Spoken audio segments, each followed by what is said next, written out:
சம்சார கடல்ல தத்தளிச்சிட்டு இருக்கிற நாம்பெல்லாம் வெளியே வரணுங்கிறதுக்காகவே இறைவன் பற்பல ரூபங்கள் எடுத்து ஒவ்வொரு வடிவமாக மரமாக மலையாக கல்லாக எல்லாம் ஒவ்வொரு ரூபமாக இருந்து இந்த கலியுகத்தில் இருக்கிறார்.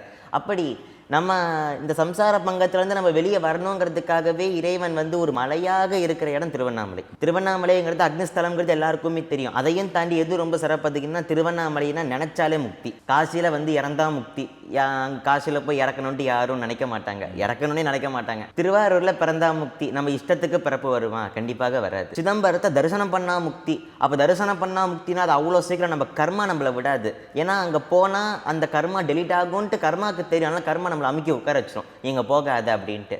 அப்போ திருவண்ணாமலைனா நினச்சா முக்தி. ஸ்மரணம் பண்ணால் நமக்கு மரணம் வராது.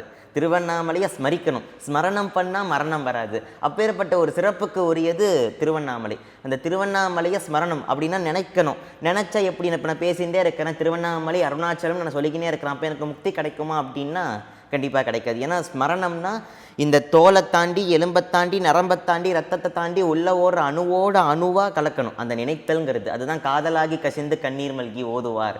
இந்த ஓதுதல் அப்படின்னா அதை அப்படி நினைக்கணும். அப்படி நினச்சா, அப்படி ஒரு தடவை நினச்சா முக்தி கிடைக்குமா?